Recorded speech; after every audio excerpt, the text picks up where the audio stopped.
മലയാളിയുടെ റേഡിയോ ശീലങ്ങൾക്ക് പുതിയ ഭാവങ്ങൾ പകർന്ന ആകാശവാണി 75ന്റെ നിറവിൽ നിൽക്കവേ ഓർമ്മകൾ പങ്കുവച്ച് അനൗൺസർമാർ.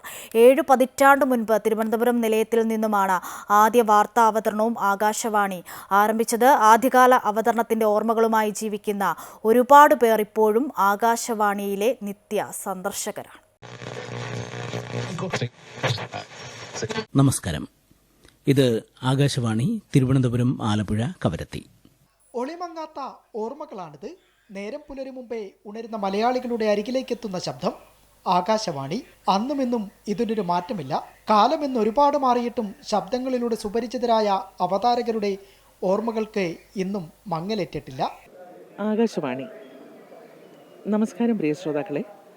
ഇപ്പോൾ മഞ്ഞണി പൂനിലാവ് പഞ്ചവൻ കാടെന്ന ചിത്രത്തിനു വേണ്ടി വയലാർ എഴുതി ദേവരാജൻ ഈണം നൽകി പി. സുശീല പാടിയ ഗാനമാണ് ആദ്യം.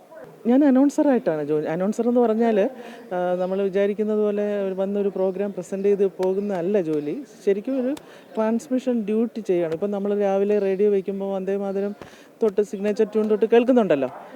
അത് കഴിഞ്ഞ് ഓരോ പ്രോഗ്രാമിൻ്റെ അനൗൺസ്മെൻറ്റ് ആ പ്രോഗ്രാം കൊടുക്കുന്നു. നമ്മൾ തന്നെയാണ് സ്റ്റുഡിയോയിലിരുന്ന് ഇത് പ്ലേ ചെയ്യേണ്ടുന്നത്. ഓരോ പ്രോഗ്രാമുകൾ, പ്രഭാഷണമായാലും നാടകമായാലും ചലച്ചിത്രഗാനമായാലും ഇതെല്ലാം നമ്മൾ ലൈവായിട്ട് നമ്മൾ പ്രസൻറ്റ് ചെയ്യുകയാണ്. മലയാളിയുടെ വാർത്താശീലം ഇന്ന് വിരൽത്തുമ്പ് കൊണ്ട് തൊട്ടറിയാം. എന്നാലും ആകാശവാണിക്ക് ശ്രോതാക്കൾ കുറയുന്നില്ല. എന്നെ സംബന്ധിച്ചിടത്തോളം 2-4 ഓർമ്മകൾ എൻ്റെ ശ്രോതാക്കൾക്ക് ഇപ്പോഴും അതൊരു ഹരമാണ്. വീടുകൾക്കിപ്പോൾ മുറ്റമില്ല, മുറ്റത്തിനപ്പുറം പടിയില്ല, പടി കഴിഞ്ഞ് തൊടിയില്ല, തൊടിയിൽ പൂത്തു നിൽക്കുന്ന മാവില്ല, മാവിൻ കൊമ്പിൽ കുയിലില്ല, അതുകൊണ്ട് തന്നെ കുയിൽപ്പാട്ടുമില്ല, പകരം നമുക്കുണ്ട് അനന്തപുരി FM. 1950 ഏപ്രിൽ ആദ്യ ദിനത്തിലാണ് തിരുവനന്തപുരത്ത് ആകാശവാണി നിലയം പ്രവർത്തനം ആരംഭിച്ചത്. അന്നേ വരെ മലയാളികൾക്ക് പരിചിതമല്ലാത്ത ശ്രവ്യമാധ്യമത്തിന്റെ പുതിയ തലങ്ങളാണ് പിന്നീടങ്ങോട്ട് രചിക്കപ്പെട്ടത്. പ്രധാനപ്പെട്ട വാർത്തകളും വിനോദങ്ങളും പകർന്നു നൽകിയ രാജകീയമായ യാത്ര.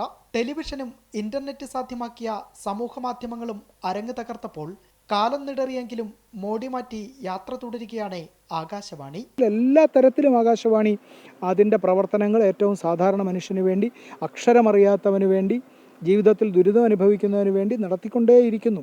ഈ 75 വർഷത്തിൽ തിരിഞ്ഞു നോക്കുമ്പോൾ അതൊരു സഫലമായ കർമ്മമായിരുന്നു എന്ന് തിരിച്ചറിയുകയും ഇതേ രീതിയിൽ കൂടുതൽ ബലവത്തായി മുമ്പോട്ട് പോകാൻ വേണ്ടി ആകാശവാണി ശ്രമിക്കുകയും ചെയ്യും. പുത്തൻ തലമുറയുടെയും ചടുല സാങ്കേതികതയുടെയും ലോകത്ത് പിടിച്ചു നിൽക്കാനുള്ള ഊർജം ഈ 75ാം വയസ്സിലും ആകാശവാണിക്കുണ്ട്.